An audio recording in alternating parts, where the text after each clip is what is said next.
One of your most famous price prediction for Bitcoin was $250,000 within the next 5 years. So can you maybe explain us how do you think that Bitcoin is going to reach that value within this time frame?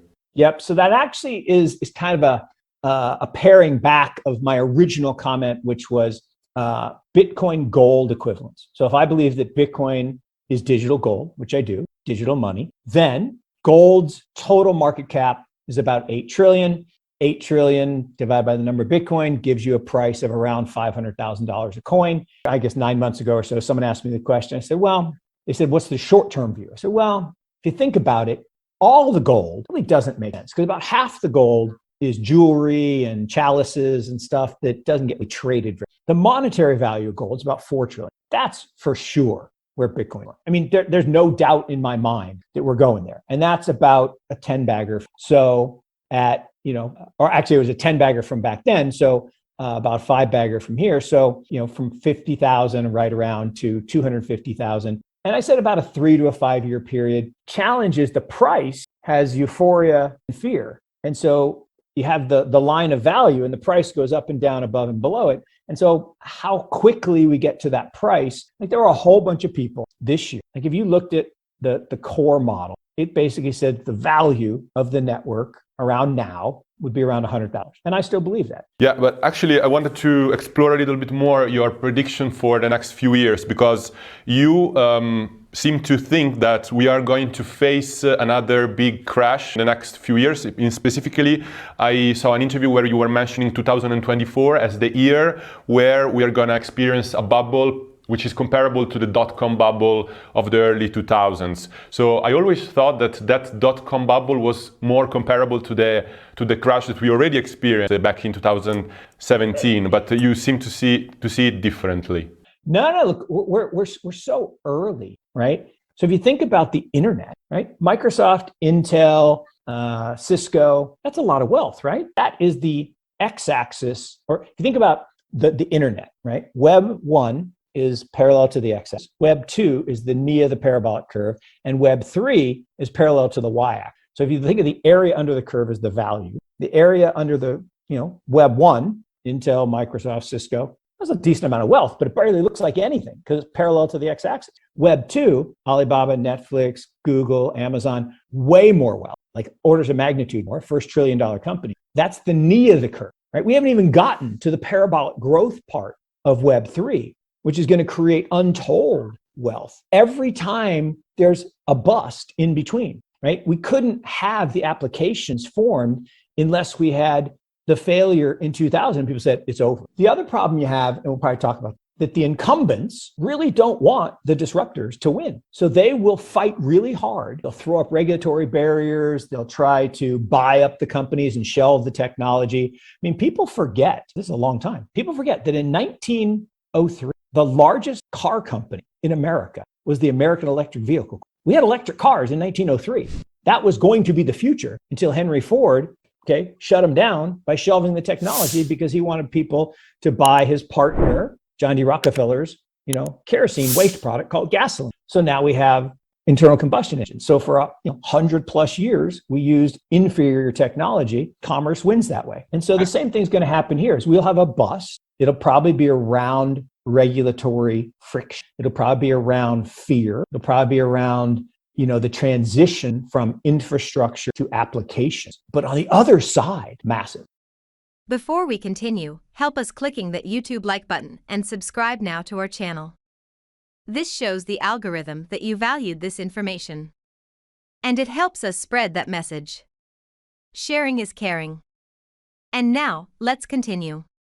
That's very interesting because you mentioned the incumbents. So I have the feeling that in the previous cycles, when we were talking about the first development of the internet, the rise of these tech giants that embodied the second stage of this whole process of the evolvement of the internet, we didn't have the threat that cryptocurrencies and digital assets in general seem to pose on centralized actors like banks, like financial intermediaries. So it seems that this time there are going to be a lot more odds to face in order to succeed in this revolution, because the opposing forces have much more incentive to prevent this revolution from happening? I think they have the same incentive. It's just a different actor. Innovation always wins, but the incumbents will fight back. And there's no question there's no question that you're right. That look, financial service is far bigger than information and media and commerce. Those are big industries. Media industry is big industry. Commerce is a big industry. And what Amazon did to mom and pop or Walmart, okay, that's big. I mean, people tried to put up barriers to Amazon, and you weren't allowed to buy more than this. You could only spend so many hours on the internet. All kinds of things to try to slow down the growth of the things related to the internet. Same thing's going to happen in financial services. The problem is financial services is bigger. I mean, money, we're talking $86 trillion globally. It's a big number. So when you mentioned the fact that there will be this correction and probably it's going to be related to regulatory hurdles, it seems to actually connect with my next question, which is related to something that Ray Dalio recently said at the SALT conference.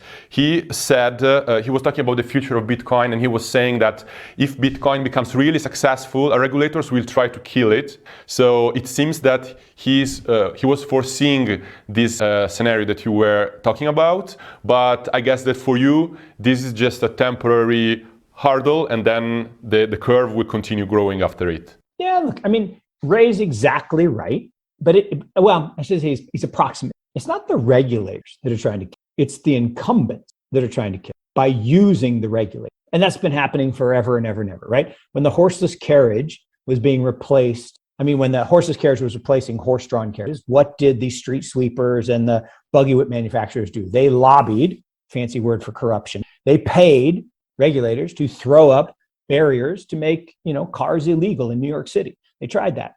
What did the train companies do when airplanes came out? They tried to erect barriers to make it harder for the innovators to thrive. Right? What did the cable companies do when streaming started to net neutrality, or the phone companies when wireless happened? But it's not the regulators. The regulators are not evil. It's the incumbents trying to unlevel the playing field to preserve their gravy train. And that's normal. That's natural, right? They're economic actors. They have families to feed, and I get that. So what is your view? How much Bitcoin will be worth by the end of the year? So look, a good economist says what or when, never together. I think that we will head higher. The problem is short-term prices are notoriously difficult because they really don't depend on value. They depend on sentiment. There's so many variables over the next 3.5 months could impact that. I'm probably in the camp that says we hover between kind of where we are and where we were in February, that I think we're unlikely to have that big parabolic blow off top that a lot of people are hoping for. I just don't see that. It's certainly possible. And that thing about it's like George Soros says it best, right? You should never think in point estimate. That's not the way the world works. There's a range of outcomes, and it is not always normally distributed. It's skewed one way or the other. And so I think the likelihood, right, the more likely scenarios, you have to think in scenarios, are that there is no major blow up in the world, and that Bitcoin hovers, somewhere in that $45,000 to $65,000 range. There is a right tail scenario that says, look, things roll over, growth is bad, central banks start, hitting money printer goes burr, and we get another spike, and we approach that 100K value. What to do in such a situation? Inform yourself and keep your financial education strong. We from the Compact Group offer our loyal subscribers a free educational portal with first-hand monetary, financial, and economic knowledge. Enter our invite-only Insider Club by clicking the link below. You will get access to first-class information far earlier than the rest. We have prepared a special deal for all our members, where you can access a giant pool of Robert Kiyosaki's financial wisdom for just $1. To find out more, simply click the link below and join our Insider Club absolutely free. But there is more you can and should do. Build up several streams of income. More and more people realize that they have to take their future in their own hands, but they don't know how and where to start. We from Compact offer our Insider Club members unique opportunities. Strengthen your financial muscle and get the edge. Click the link below. Become part of our free Insider Club. No financial obligations. But there's one important thing you have to know. You have to become active. So do it now.